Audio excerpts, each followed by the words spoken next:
नरेंद्र मोदी का मैदान हो, सीरीज का आखिरी मैच और उसके ऊपर से शॉट लगाने के लिए ठीक एक रात पहले बुमराह की एक्सक्लूजन की खबर हो। पूरी रात निकल गई कि कहीं से बीसीसीआई या फिर बुमराह ये वाला ट्वीट कर दे। आई थिंक इससे उभरने के लिए सिर्फ एक सीरीज विन नहीं, काफी सारे सवालों के जवाब लगेंगे। मैच काफी वन साइडेड और बोरिंग था, लेकिन सवालों के जवाब वो काफी दे गया है। लेकिन वीडियो में आगे बढ़े उससे पहले रोहित भाई और गिल भाई क्या हो जाता है नरेंद्र मोदी में आते ही, एक के रन नहीं रुकते, दूसरे के लगते ही नहीं लगते। एक प्लेयर ऑफ द सीरीज ले गया और दूसरा बॉल ऑफ द मैच पे ही आउट हो गया। बट कल की रात अगर कोई भरपेट सोया होगा तो उनका नाम ना कोई नहीं लेगा।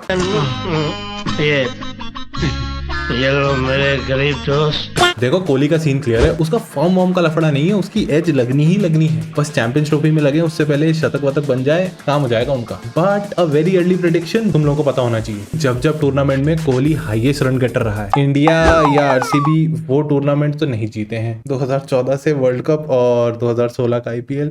एग्जाम्पल तुम्हारे सामने, अब तुम कमेंट सेक्शन में डिसाइड कर सकते हो कि एज कब और कितनी बार लगवानी है। अबे साले, अरे तुम तो इसी पे ही भड़क रहे हो, तो ये वाला देखकर क्या हाल होगा। और उसके बाद ये, क्योंकि सिर्फ एवरेज ही नहीं गिरी है, ओडीआई में रैंकिंग भी 2 से गिर गई है। और चलो ये सब तो चलता रहेगा, कप्तानी आरसीबी की होपफुली वो तो मिल गई हो जब तक ये वीडियो देख रहे हो। अच्छा तो किया है नहीं इतना ऑनेस्टली, क्योंकि रैंकिंग्स तो नहीं दे दी है, लेकिन फिर भी फर्स्ट पर है। मेरे को कमेंट्स में बताना जरा बाबर आजम के ओडीआई में स्टार्ट्स कितने थे, क्योंकि ये वाले गिल के हैं और मेरे को तो समझ नहीं आ रहा है कि ये काफी नहीं है नंबर 1 पे आने के लिए। अभी भी 5 का गैप है, बट होपफुली 23 फरवरी को ये गैप और कम हो जाए। लेकिन जब गिल यहाँ नहीं रुका तो हम भी क्यों, क्योंकि कुछ लोग अभी भी शायद होंगे जो उठा रहे होंगे सवाल गिल पे, तो और कम कर देते हैं, क्योंकि अब और पीछे चले गए हैं और वर्ल्ड कप से उठा लाए हैं स्टैट्स। इंग्लैंड की सीरीज में 3 इनिंग्स में 259 रन, 86.3 का एवरेज। पहले इस सीरीज का देख लेते हैं। सबसे ज्यादा रन इसी के ही हैं, पहले और तीसरे ओडीआई में player of the match, player of the series and player of the match सिर्फ पहले और तीसरे में ही नहीं, वर्ल्ड कप के बाद में most player of the match Gill को ही मिले। हाँ वो बात अलग है कि ओडीआई बहुत कम हुए हैं, बट जितने हुए हैं उसमें सबसे ज्यादा इसी के पास है। और पिछले वर्ल्ड कप से सबसे ज्यादा 50+ स्कोर इसी के हैं और जॉइंट मोस्ट 100। अब भी गिल पे डाउट है, तो पनी को तो मानते हो कि पनी की पनौती नहीं, पनी की मैनिफेस्टेशन लगती है। क्योंकि चलो रोहित तो ठहरे आईसीसी के शेर, लेकिन जो राहुल को जगा दे, कॉन्टेक्स्ट इस वीडियो में मिल जाएगा भाई, कुछ तो बात होगी उसमें। गारंटी राहुल भाई तक की ली थी, उसके नीचे जो भी आ रहे उनके लिए अलग से हाथ जोड़ना मांगता।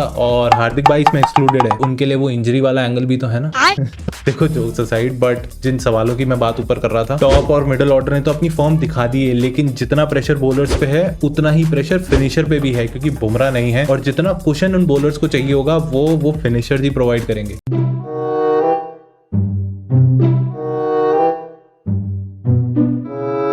बॉलिंग में देखोगे तो शमी थर्ड ओडीआई नहीं खेले हैं, इंजरी से तो वापस आ गए हैं, लेकिन इंजरी उनके दिमाग से नहीं जा रही है कहीं। स्पीड अभी भी 140 के पार नहीं गई है और स्विंग पे ज्यादा भरोसा है। जो हम शमी को जानते हैं वो सीम पे खेलता है। यार ऐसे तो नहीं लिए थे 5 और 6 वर्ल्ड कप में। 1 चेंज आएगा अर्शदीप, जो श्रीलंका के बाद आज जाके खेला है। पर इन सब के बावजूद एक चीज है जो पॉजिटिव हुई है। देखो आई नो इस चीज के लिए गालियां दे सकते हो, लेकिन हर्षित राणा, उसे जिस काम के लिए सिराज के ऊपर लेकर आए हैं, I think he is doing the job for the team. आज मिडिल ओवर में पुरानी बॉल से इकोनॉमिक भी था और साथ ही साथ में विकेट्स भी ले लिए, वो भी 2-2। एक तो ये वैलेंटाइन वीक के बीच में कहा इंग्लैंड वाले कोहली भैया के साथ में एज डे मना रहे हैं। शुरुआत देखो कोहली ने करी थी, लेकिन तुम कॉमेंट्स में जाके बताना कि कितने लोग एज से आउट हुए हैं इंग्लैंड के। बट खैर वो ठहरी इंग्लैंड। अब बस रोहित भाई सही कॉम्बिनेशन खिला ले, क्योंकि गौती भाई चैंपियंस ट्रॉफी में तो इम्पैक्ट प्लेयर चलता नहीं है। राणा को स्टार्टिंग से ही प्लेइंग 11 में रखना पड़ेगा। और इससे पहले कि तुम कमेंट में जाओ गालियां लिखने के लिए, मैं ये नहीं कह रहा कि हर्षित को सिराज के ऊपर लाना was the correct option, but Harshit को लाए हैं मिडिल ओवर्स के लिए और मैं उसी की बात कर रहा हूँ। सिराज नई बॉल और डेथ ओवर्स के अंदर बहुत बढ़िया काम कर रहा है, लेकिन हर्षित राणा के पास जो लाइन और लेंथ है, जो पेस है और जो बाउंसर भी वो डालता है, जहां राणा साहब आई थिंक रोहित की स्पिन की टोली के साथ में काफी बढ़िया काम कर लेंगे। भले अर्शदीप ने आज भी पावर प्ले में चटका लिए थे विकेट, लेकिन डीएसपी साहब को पावर प्ले में और डेथ में मिस तो हम करने वाले हैं। और ऊपर से बुमराह का एक्सक्लूजन,